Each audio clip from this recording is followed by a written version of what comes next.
I quit smoking, so now I got some extra money. And yeah, you probably have a lot of money. The prices of tobacco today.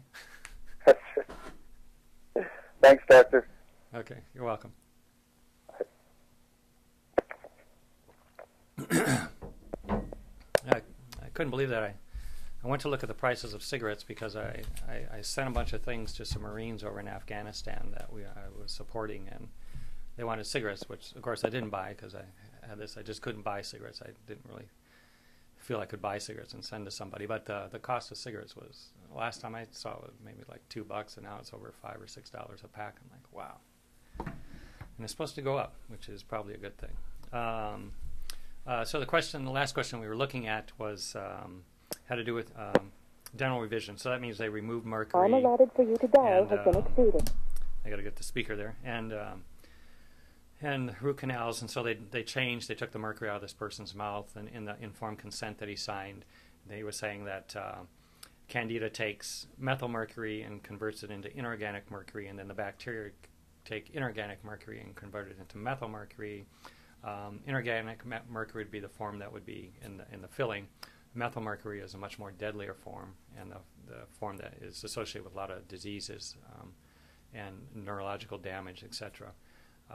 So he's saying that it takes the methyl mercury, converts it to the inorganic. The bacteria takes the inorganic and converts it to the methyl.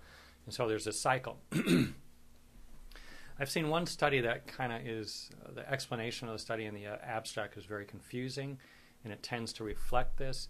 But every other study I see has it the other way, is Candida and the bacteria take the inorganic and convert it to the methyl form. The inorganic has been shown to inhibit the bacteria, inhibit Candida, so it's mercury is very toxic, very deadly, so it does have that effect against these organisms because they are living organisms. And again, Candida has an amazing ability to adapt to its environment, and one of its adaptive mechanisms is to convert that to a methyl mercury form, which doesn't harm Candida as much, and Candida can survive more in a methyl mercury.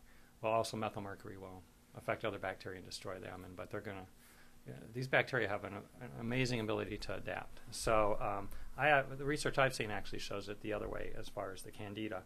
And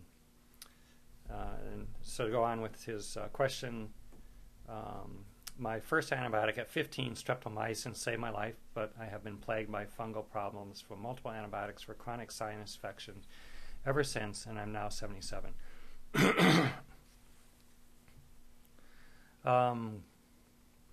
Yeah, it kind of brings up a question inside of me because for many years I really haven't criticized antibiotics because many people believe it does have a life-saving effects, and under certain circumstances it might.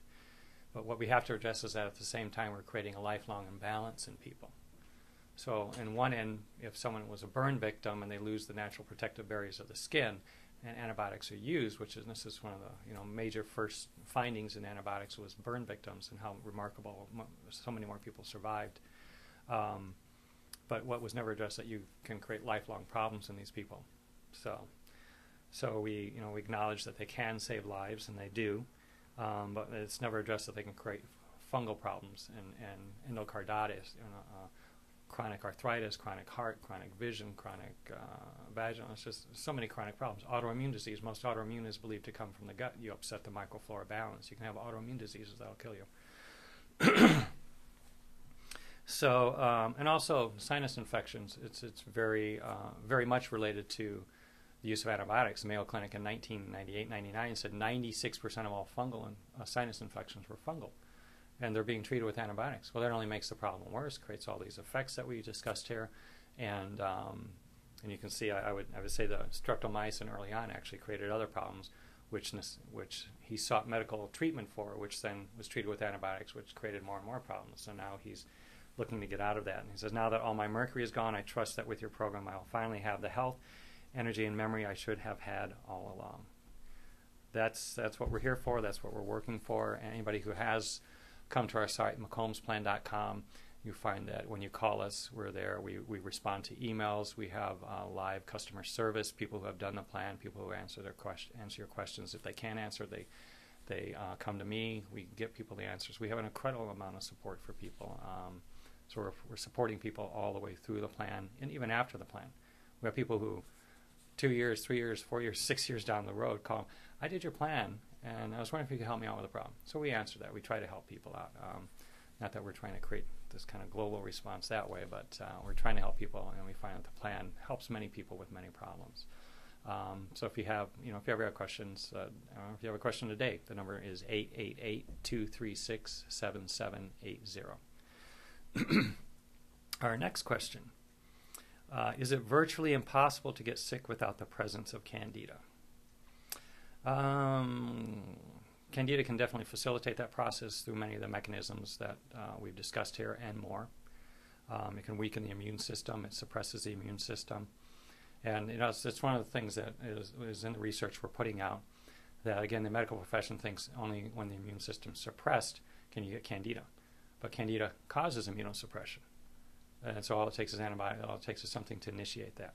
So we're going to go to the caller on the line here and see what question they have for us. Hello, it's Dr. McCombs. You're on the air. Yes. Yes, go ahead. Oh, hi. My question is, yes, I was diagnosed. I went to the dermatologist, and he told me that I got rosacea, but also I noticed that I have candidiasis on my vagina. Mm-hmm.